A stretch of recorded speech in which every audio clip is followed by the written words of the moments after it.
વિદ્યાર્થી મિત્રો, Shri Sardar Patel educational institute સંચાલિત શ્રી ઝેડ.કે. મહેન્દ્રપુરા માધ્યમિક શાળા અને SPEI સ્ટાર ક્લાસ વતી હું આપનું હાર્દિક સ્વાગત કરું છું. વિદ્યાર્થી મિત્રો, અગાઉના પીરિયડની અંદર આપણે ગુજરાતી વિષયમાં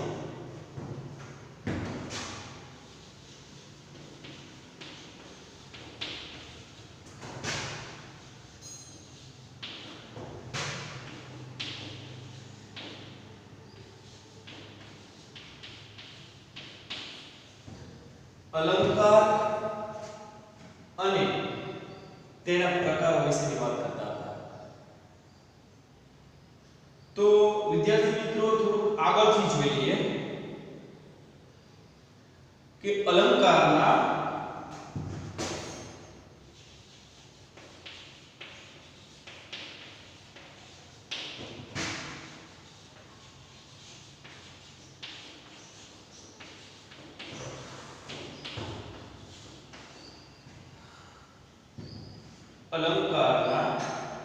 મુખ્ય બે પ્રકારો છે. તો પહેલો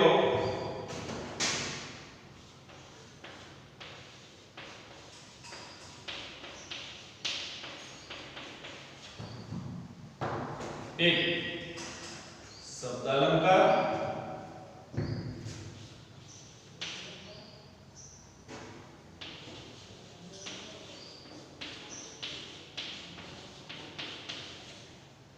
બીજો જેનું નામ છે અર્થાલંકાર. હવે શબ્દાલંકારના જે પેટા પ્રકારો છે એ આપણે ભણી ગયા. હવે આપણે અર્થાલંકારના જે પેટા પ્રકારો છે તેની વાત કરતા હતા. તો વિદ્યાર્થી મિત્રો, અર્થાલંકારની અંદર આપણે જોયું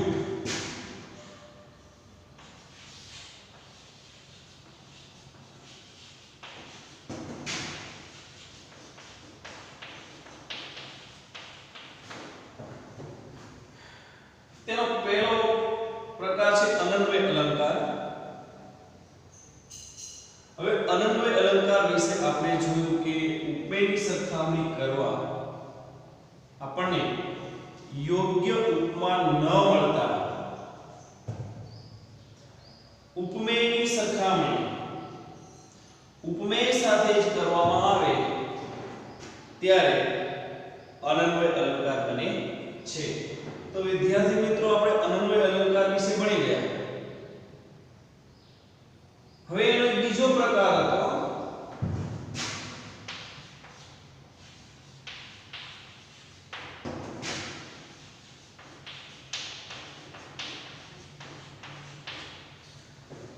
જેને આપણે શ્લેષ અલંકાર તરીકે ઓળખીએ છીએ. તો શ્લેષ અલંકાર કોને કહેવાય? શ્લેષ અલંકારને આપણે કેવી રીતે ઓળખી શકીએ તે અલંકારને આગળ આપણે ભણી ગયા. શ્લેષ અલંકાર છે તેની અંદર એક જ શબ્દના બે કે તેથી વધારે અર્થ થતા હોય તો તેને શ્લેષ અલંકાર તરીકે ઓળખવામાં આવે છે. એક જ શબ્દ હોય અને એક જ શબ્દના બે કે તેથી વધારે અર્થ થતા હોય તેને શ્લેષ અલંકાર તરીકે ઓળખવામાં આવે છે. તો આપણે આ શબ્દાલંકાર છે એ ભણી ગયા. પણ અર્થાલંકારની અંદર પહેલો અનન્વય અલંકાર અને બીજો શ્લેષ અલંકાર, આ બંને અલંકારો આપણે ભણ્યા. હવે આ અર્થાલંકારની અંદર એનો ત્રીજો પ્રકાર છે જે આપણે ભણીશું.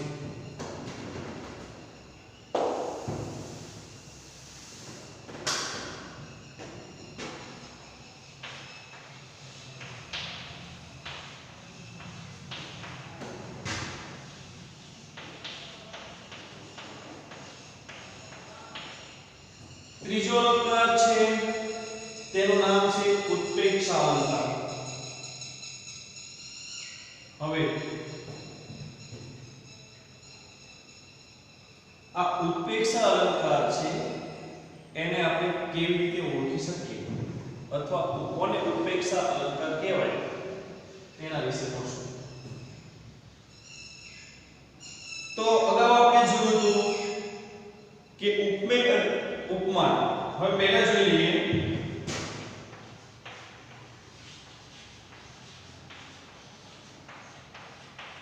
કે ઉપમેય ઉત્પ્રેક્ષા અલંકારને ઓળખવા માટે આપણે ઉપમેય અને ઉપમાન બંનેને સમજવા જોઈએ, જે આપણે અગાઉ જોયું. તો ઉપમેય કોને કહેવાય?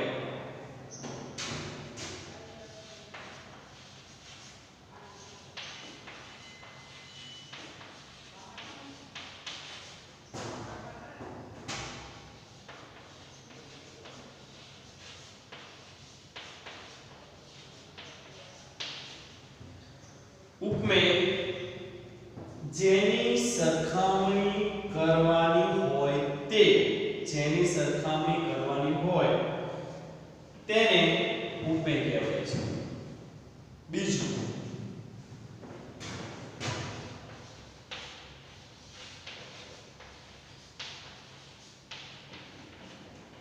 હવે બીજું ઉપમાન. તો ઉપમાન કોને કહેવાય?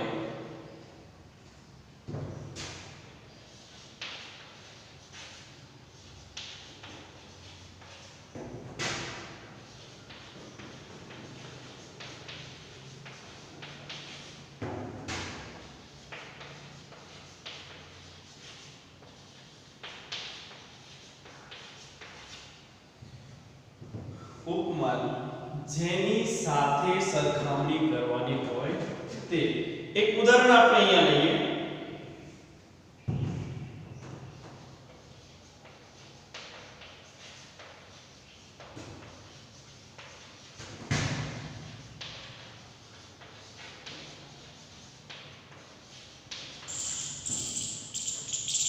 દમયંતીનું મુખ ચંદ્ર જેવું છે. હવે અહીંયા આપણે જોઈએ કે દમયંતીનું મુખ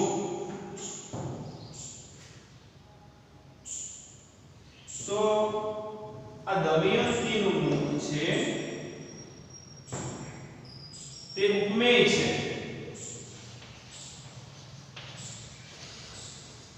અને જેની સાથે સરખામણી કરવાની હોય તે. તો અહીંયા ચંદ્ર દમયંતીના મુખની ચંદ્ર સાથે સરખામણી કરવામાં આવી છે, માટે ચંદ્રને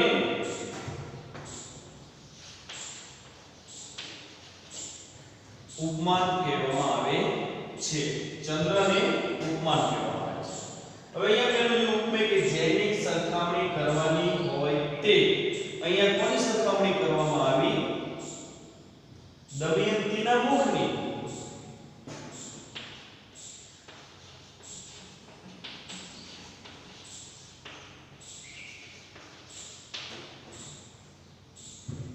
કોની સાથે સરખામણી કરવામાં આવી? ચંદ્ર સાથે. કોની સાથે? ચંદ્ર સાથે. અહીંયા આપણે જોયું કે ઉપમેય તો દમયંતીનું મુખ છે તે ઉપમેય છે કે જેની સરખામણી કરવાની હોય તે. દમયંતીનું મુખ ઉપમેય છે, જેની સાથે સરખામણી કરવાની હોય તે ચંદ્ર તો એ ઉપમાન છે. તો ઉત્પ્રેક્ષા અલંકારને ઓળખવા માટે ઉપમેય અને ઉપમાનને આપણે જોયા. તો હવે આપણે ઉત્પ્રેક્ષા અલંકારનું ઉદાહરણ લઈએ.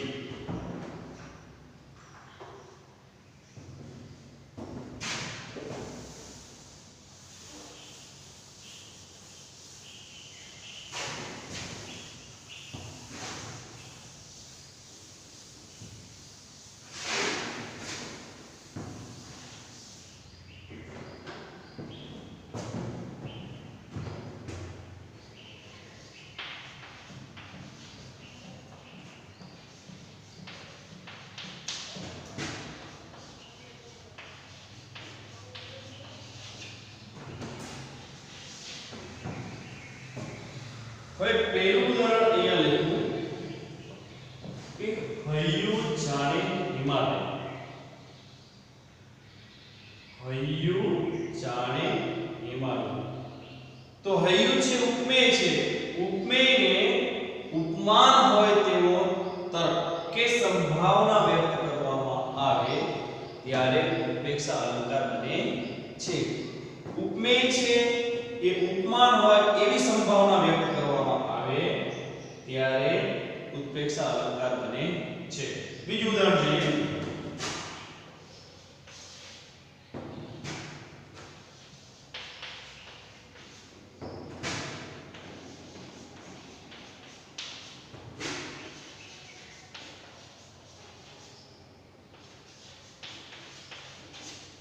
બીજું છે હોડી જાણે આરબ ઘોડી. હોડી છે એ જાણે કે આરબ ઘોડી. હોડી છે જાણે આરબ ઘોડી હોય એવો તર્ક કે સંભાવના કરવામાં આવે છે માટે તેને ઉત્પ્રેક્ષા અલંકાર તરીકે ઓળખવામાં આવે છે. હવે અહીંયા આપણે જોઈએ કે માનો કે ઉપમેય છે જ્યારે ઉપમાન હોય તેવો તર્ક કે સંભાવના વ્યક્ત કરવામાં આવે તેને આપણે ઉત્પ્રેક્ષા અલંકાર તરીકે ઓળખીએ છીએ. પરંતુ અહીંયા બીજી પણ એક વાત છે કે ઉત્પ્રેક્ષા અલંકારને જો આપણે ઓળખવો હોય તો અમુક એવા શબ્દો પણ છે કે જેના લીધે આપણે ઉત્પ્રેક્ષા અલંકારને ઓળખી શકીએ. તો જોઈએ.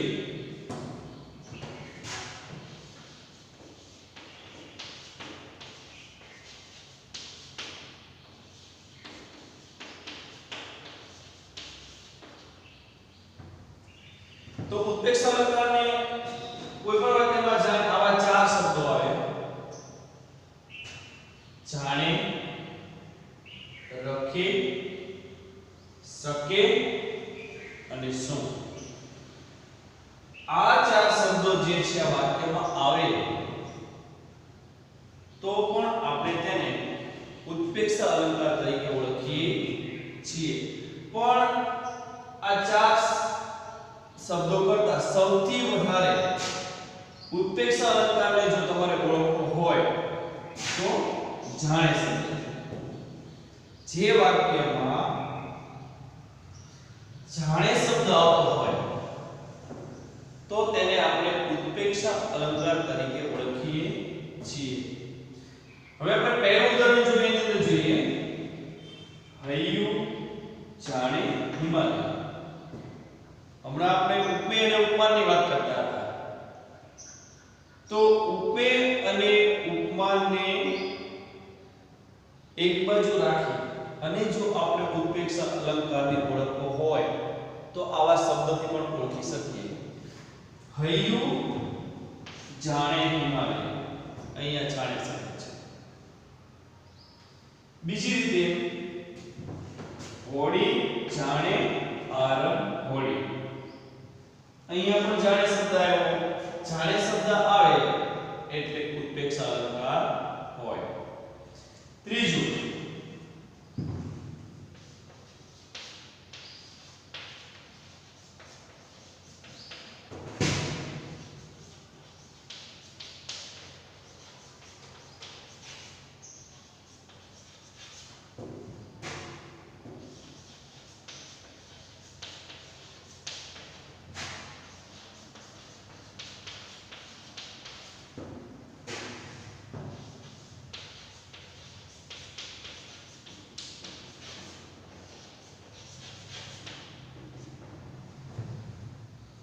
અહીંયા ત્રીજું ઉદાહરણ જોઈએ.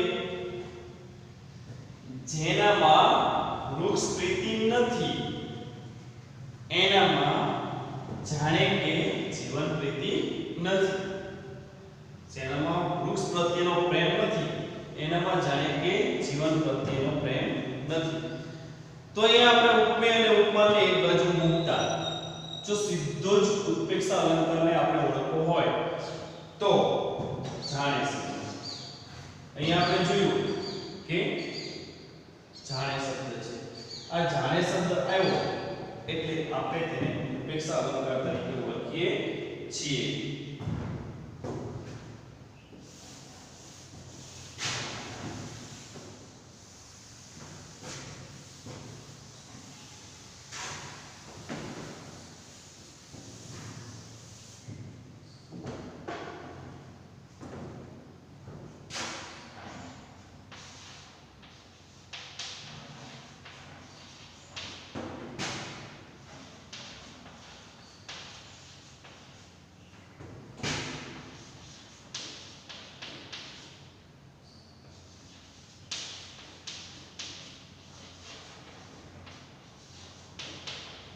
અહીંયા આપણે જોયું કે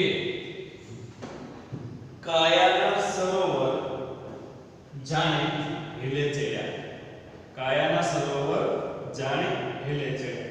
તો અહીંયા જોઈએ જાણે શબ્દ છે, કાયાના સરોવર જાણે હેલે ચડ્યા. તો અહીંયા જાણે શબ્દ આવે છે માટે આને ઉત્પ્રેક્ષા અલંકાર તરીકે ઓળખવામાં આવે છે. બીજું આગળનું આપણે ઉદાહરણ જોઈએ.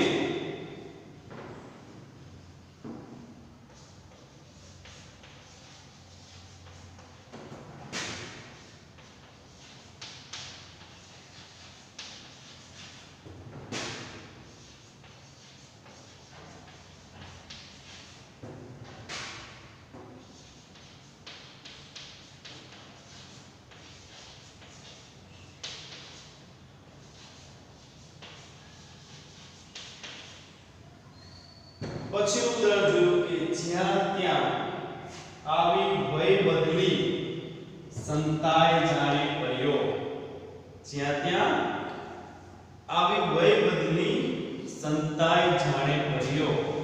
તો ઉત્પ્રેક્ષા અલંકારને સીધી રીતે અને સરળ રીતે જો આપણે ઓળખવો હોય તો જે વાક્યની અંદર જાણે શબ્દ આવે એટલે ઉત્પ્રેક્ષા અલંકાર બને છે.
અહીંયા એક બીજું વાક્ય લખ્યું છે,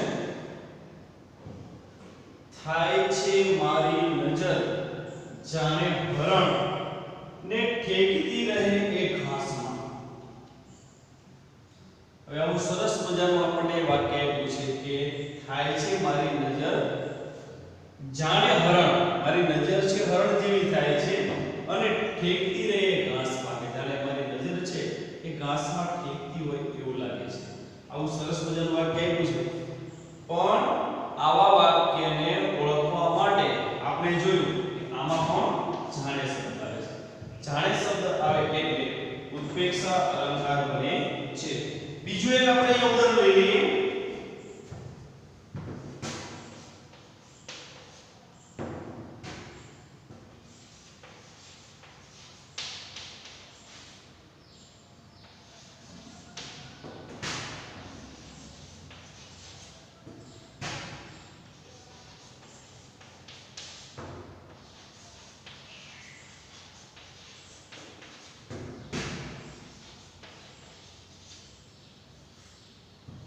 હવે બીજું ઉદાહરણ આપણે અહીંયા લખું, સરસ મજાનું ઉદાહરણ જોઈએ.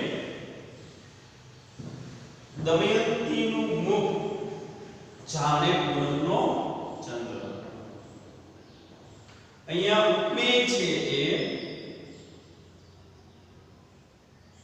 ઉપમેયને જાણે ઉપમાન હોય તેવી જ્યારે તર્કે સંભાવના વ્યક્ત કરવામાં આવે ત્યારે તેને ઉત્પ્રેક્ષા અલંકાર તરીકે ઓળખવામાં આવે છે. હવે આ કીધું કે દમયંતીનું મુખ જાણે પૂનમનો ચંદ્ર. આ જાણે શબ્દ આવ્યો એટલે આપણે એને ઉત્પ્રેક્ષા અલંકાર તરીકે ઓળખીએ છીએ. પછી ઉદાહરણ જોઈએ.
પછીનું ઉદાહરણ છે 8મું.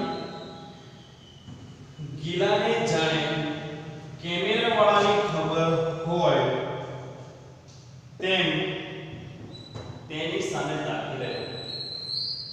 હવે ગિલાને જાણે કેમેરાવાળાની ખબર હોય તેમ તેની સામે તાકી રહ્યો. તો અહીંયા ઉત્પ્રેક્ષા અલંકારને ઓળખવા માટે જાણે શબ્દ આવતો હોય એને આપણે ઉત્પ્રેક્ષા અલંકાર તરીકે ઓળખીએ છીએ. પરંતુ આ અલંકારને ઓળખવા માટે સૌથી વધારે આ વાક્યમાં જાણે શબ્દનો પ્રયોગ થાય છે. પછીના આપણને ત્રણ શબ્દો આપેલા છે: રખે, શકે, શું. કદાચ આપણે રખે ને કદાચ આમ થાય. રખે તો રખે શબ્દ છે એ ભાગ્યે જ ક્યારેક વાક્યમાં આવી શકે છે. બાકી આ ચારે ચાર શબ્દ છે એ ચારે ચાર શબ્દમાંથી કોઈ પણ એક શબ્દ અહીંયા આવે તો પણ આપણે તેને ઉત્પ્રેક્ષા અલંકાર તરીકે ઓળખીએ છીએ. હવે ઉત્પ્રેક્ષા અલંકારની વ્યાખ્યા આપું છું.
હવે અહીં આપણે જોયું કે ઉત્પ્રેક્ષા અલંકાર ઉપમેય જાણે ઉપમાન હોય તેવો તર્ક કે સંભાવના વ્યક્ત કરવામાં આવે તેને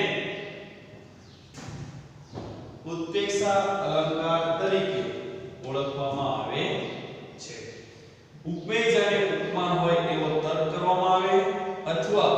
કે એવી સંભાવના છે એ વ્યક્ત કરવામાં આવે તો તેને આપણે ઉત્પ્રેક્ષા અલંકાર તરીકે ઓળખીએ છીએ.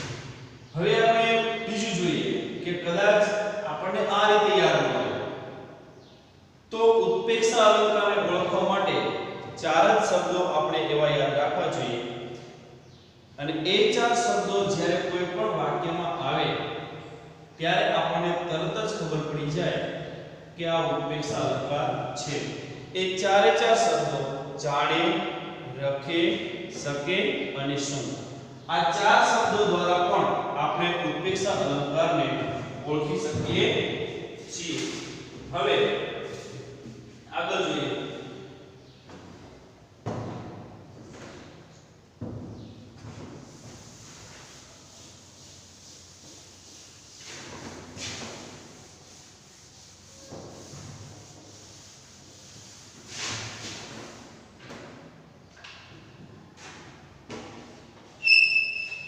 હવે ઉત્પ્રેક્ષા અલંકાર ભણ્યા પછી આપણે એક નવો જ અલંકાર જોઈએ અને એ અલંકારનું નામ છે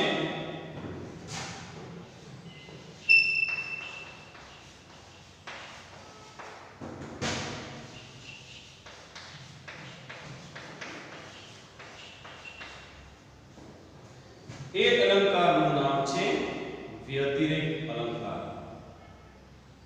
તો વ્યતિરેક અલંકાર આપણે કોને કહીશું અથવા વાક્યમાં વ્યતિરેક અલંકારને આપણે કેવી રીતે ઓળખશું તો તેનું ઉદાહરણ અહીંયા જોઈએ.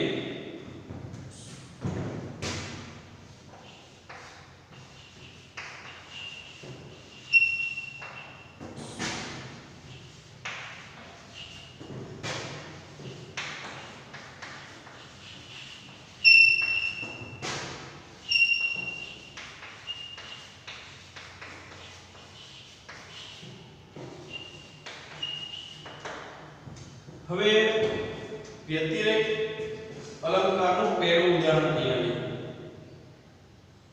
પહેલું ઉદાહરણ છે બાપુનું હૃદય ફૂલથી વધારે કોમળ હતું. હવે બાપુનું જે હૃદય છે એને કોની કરતા પણ વધારે ચડિયાતું બતાવવામાં આવ્યું તો બાપુના હૃદયને ફૂલથી. તો અહીંયા બાપુનું હૃદય છે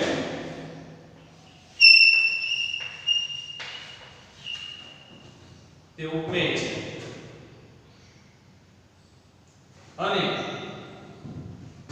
ફૂલથી એ છે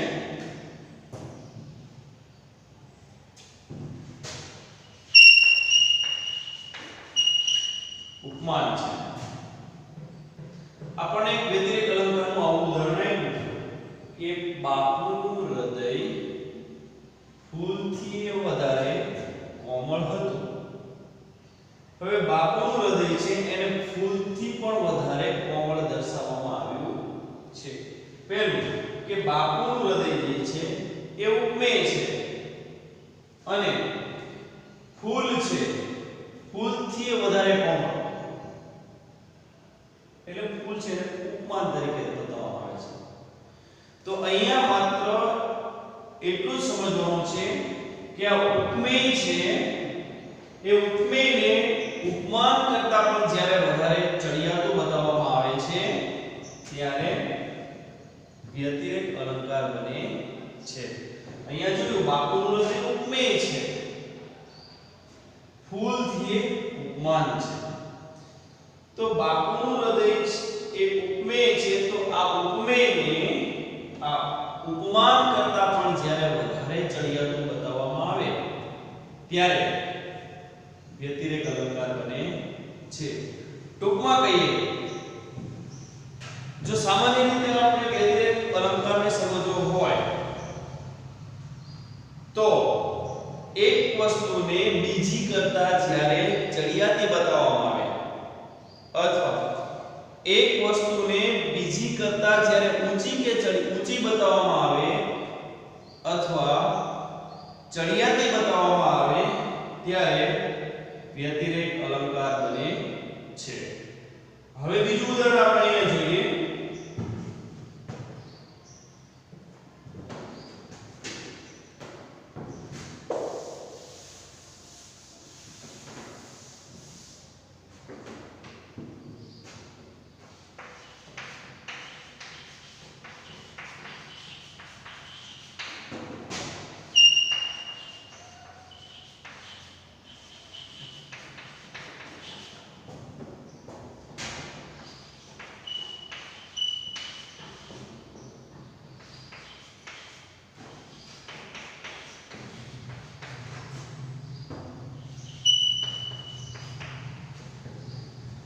હવે અહીંયા બીજું ઉદાહરણ આપણે લખ્યું જેની અંદર છે સુદામાના વૈભવ આગળ કુબેર તે કોણ માનતો એમ. તો પહેલી વાત કરીએ સુદામાના વૈભવ એટલે સુદામાનો વૈભવ એવો છે કે કુબેર તે કોણ માનતો. પહેલા તો આપણે એ સમજવું જોઈએ કે કુબેર એટલે શું. તો કુબેર એટલે